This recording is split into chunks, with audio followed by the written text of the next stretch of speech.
हैं बॉन्डर India TV. इस समय हम हैं विधायक गीता जैन के पास में। इन्होंने उत्तर परिसर में जाकर उन रहवासियों की समस्याएं सुनी। मैं आपको बता दूं कि डंपिंग ग्राउंड को लेकर मीराबंदर शहर में कई नेता आए, उनको विश्वास दिलाया कि यहाँ पे इस जो बदबू के जो वहाँ के रहवासियों को जो प्रॉब्लम हो रही है, उन प्रॉब्लम से हम समस्याओं को दूर करेंगे, लेकिन कोई नेता वहाँ की समस्या दूर नहीं किया।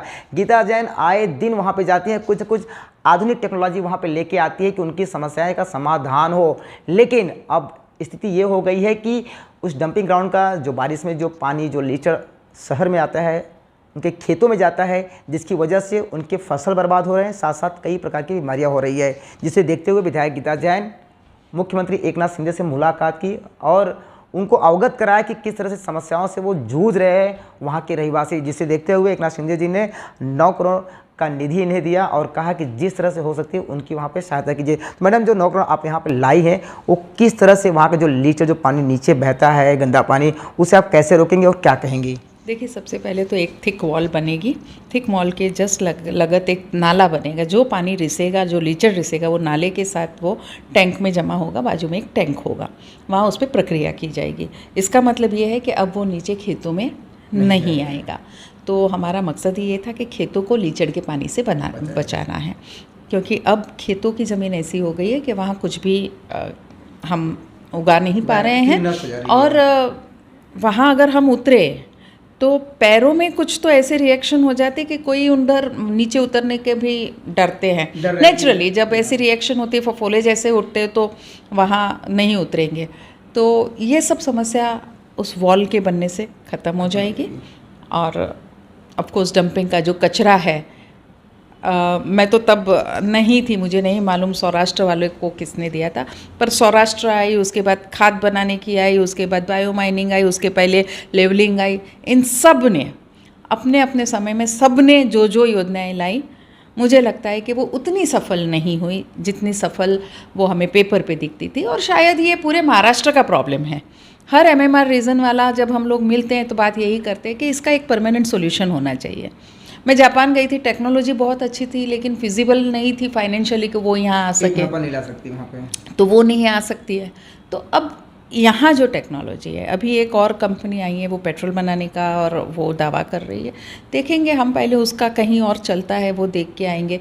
पर कोशिश ये है कि कुछ ऐसा करे जो सक्सेसफुली वहाँ का वो जो उत्तन का कचरे की समस्या है उसे सॉल्व करे। देखिए, कुछ ना कुछ ट्राई करते रहेंगे तो कुछ ना कुछ तो सफल ज़रूर होगा। नीयत हमारी अच्छी है। नीयत ये है कि उसमें से कचरे में से हमें भ्रष्टाचार नहीं करना है, कचरे को वहाँ से हटाना है, और उसके लिए हम ट्राई करते रहेंगे जब तक हम सफल ना हो जाए। यानी आप मानते हैं कि शहर में भ्रष्टाचार हुए हैं?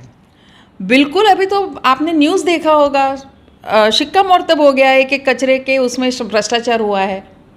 तो इन भ्रष्टाचारियों को किस तरह से सलाखों के पीछे डाला जाए, क्योंकि भ्रष्टाचार तो हुआ है मैडम? देखिए, सज़ा क्या देनी है क्या नहीं, वो मेरा काम नहीं है। मेरा काम ये है कि शहर की समस्या को कैसे सुलझाया जाए। कभी कभी क्या होता है कि कोई योजना हमें जब दिखाई जाती है बहुत पॉजिटिव लगती है कि चलो ये तो तुरंत हो जाएगी, लेकिन प्रैक्टिकली वो उतना कर नहीं पाते। मैं आपको बोलूँ, सौराष्ट्र को जब लगाया गया था तो 500 टन पर डे वो कचरा क्लीन करेगा, यानी वहाँ कचरा नहीं रहेगा, ये उसका MOU में लिखा हुआ है। लेकिन वो 100 टन भी नहीं करता, इसीलिए तो ये डोंगर हुआ है। तो जो पहले जिन्होंने ये किया, तब से ये चला आ रहा है। उसमें किस तरह से वो और भ्रष्टाचार हो रहा है, और भ्रष्टाचार हो रहा है। अभी सौराष्ट्र से कामयाब नहीं है तो भी मुझे लगता है एक बार और उसको एक्सटेंशन दिया गया। तो ये सब जो है ना, इससे वो वहाँ की समस्या को हल नहीं होने वाली है। समस्या, बीमारियाँ भी तो मैडम हो रही है, उसकी वजह से कई सारे वहाँ के बहुत लोग सारे परेशान हैं, बिल्कुल परेशान हैं। और दिस इज़ अगेंस्ट ह्यूमैनिटी कि आप पूरे शहर का कचरा एक जगह डालने से शहर के कुछ लोग उससे परेशान होकर बीमार हो रहे हैं। ये होना ही नहीं। वहाँ की जनता त्रस्त है बदबू से, उसके बावजूद भी जो लोग ऐसे ठेकेदारों को वहाँ पे दे रहे हैं, भ्रष्टाचारियाँ कर रहे हैं, आखिर उनका किस तरह से रास्ता निकला जाए? क्या उनको उनके हाल पे छोड़ दिया जाए वहाँ के रहवासियों को? बिल्कुल नहीं, बिल्कुल नहीं। आज तक देखिए, आप मेरे आने के बाद न कभी कोई भ्रष्टाचार हुआ है और न ही आगे मैं होने दूंगी।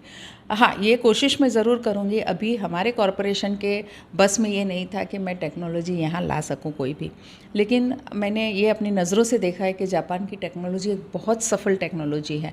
अच्छा, उसमें आपको ये बता दूँ कि बिना कचरा को अलग किए, सेग्रीगेट किए, सबके सब कचरे को एक साथ वहाँ वो लोग प्रोसेस करते हैं और इतनी सुंदरता से करते हैं कि आपको मालूम भी नहीं पड़ेगा कि जहाँ प्रोसेस हो रहा है उसके बाजू में आप खड़े हो। तो मैं बदबू भी नहीं आएगा, बिल्कुल काम भी बिल्कुल, हो तो मैं जाएगा। DCM सर से बात करके ये कोशिश ज़रूर करूँगी कि हम एटलीस्ट कुछ शहरों में, और उसमें से एक शहर हमारा मीरा भाईंदर हो, ये टेक्नोलॉजी ज़रूर लाए। गीता जैन जब कुछ बोलती हैं तो शहरवासी बड़े ध्यान से सुनते हैं कि अब ये क्या बोल रहे हैं, क्योंकि कुछ महीने बाद चुनाव आने वाले हैं। कुछ कहना चाहेंगे मैडम? देखिए, हम जो बोलते हैं, एटलीस्ट मैं तो जो बोलती हूँ मैं बड़े विश्वास के साथ बोलती हूँ कि ये चीज़ होने जैसी है और मैं करके रहूँगी।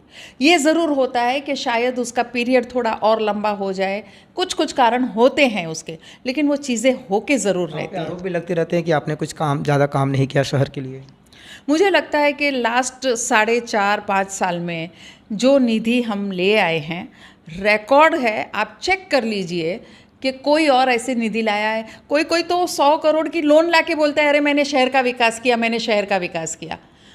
ऐसे बोलने वाले भी लोग मिलते हैं ना, या 2000 करोड़ लाके भी हम ऐसे कहते हैं। बोलने वालों के लिए आप क्या कहेंगी?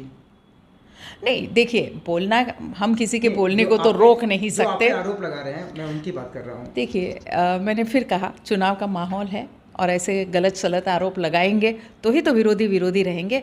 लेकिन लोग अभी बहुत समझदार हो गए हैं, उनको दिख रहा है शहर में विकास, उनको दिख रहा है हर एक रोड सीसी हो रहा है, सिर्फ 100 करोड़ के नहीं, 1000 करोड़ के रोड सीसी हो रहे हैं।